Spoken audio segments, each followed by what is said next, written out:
The senator yields back her time. Now, Senator Kaine, I haven't asked my questions yet. Do you think I should? I'm not in a rush, No, Mr. Chair. go ahead and ask your question, sir. Well, thank you, and congratulations to the nominees. You're both very qualified. I look forward to supporting you. I want to begin actually just by putting some breaking news on the record. This morning, the Secretary of Defense, Pete Hegseth, tweeted as follows: "This morning, I proudly ended the Women, Peace, and Security program inside the Department of Defense.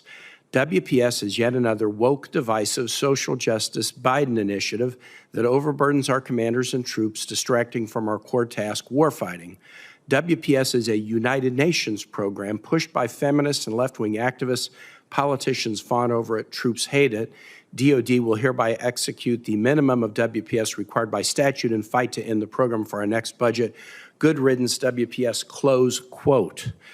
I wanted to read this because that tweet contains some glaring inaccuracies that are far beneath the standard we should expect from a Department of Defense. First, WPS is yet another woke, divisive, social justice Biden initiative. WPS was passed by a unanimous vote in the Senate in October of 2017, when the Senate was majority Republican and Donald Trump was president, and he signed it. Does our Secretary of Defense not know the difference between a bill that was passed by the Biden administration and one that was passed and signed in the Trump administration?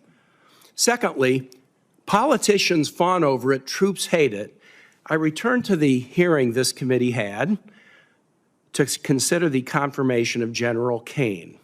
And I read the following testimony. Senator Shaheen, General Kaine, congratulations on your nomination. One of the things that we discussed was the Women, Peace, and Security legislation that was signed by President Trump during his first term. And it mandates that women should be at the table in conflict resolution and peace negotiations. And at DOD, that's meant having women involved in security cooperation programs that really give us, I think, an advantage over our adversaries like China and Russia.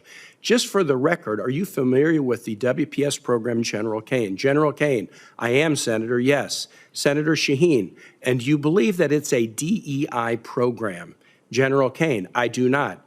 Senator Shaheen, thank you. Can you provide some examples of the operational advantage that, from your perspective, this gives us? General Kaine, well, Senator, I can just give you my own personal recollections from being deployed. Before this was precursors of the program, but when we would go out into the field and after concluding an assault, we would have female members who would speak with those women and children who were on the objective, and they would help us to understand the human terrain in new and novel ways. And so WPS is, I think, a program that really helps us to understand the full spectrum of challenges that are in front of us. Close quote from the testimony of our confirmed chairman of the Joint Chiefs of Staff. If the Secretary of Defense cannot understand the difference between a Biden initiative and a Trump administration, and when the Secretary of Defense claims that troops hate something that the newly confirmed head of the Joint Chiefs of Staff appreciates, I got to add this to the 1,000 questions about the judgment of this secretary that I've already raised. I'm stunned at the lack of professionalism that this tweet demonstrates. Look, we aired out pretty carefully at this hearing the Secretary's own antipathy to women in service and his own track record of poor treatment of women in leadership positions. The fact that he doesn't like WPS, that's one thing. But the fact that he claims that it's a Biden initiative when it isn't, an initiative that was supported unanimously by a Republican majority Senate, and that troops hate it when the newly confirmed head of the Joint Chiefs of Staff testifies to its value, I find shocking. Now I'll go to my questions, if I could. Admiral Papano, you were asked a question earlier about recruiting and hiring within NNSA, and you pointed out that you weren't, fully up to speed on the current. But I want to go back. The GAO did a report in May 2024 that I imagine you probably are aware of, and it discussed challenges that the NNSA faced in recruiting and retaining staff because of intense competition with other industries and other agencies. This is a skill set that's in pretty high demand. So should you be confirmed, how would you approach that challenge, making sure that we, keep the good talent we have and continue to attract new talent in an important place where there's a lot of competition in the private sector and the public sector too?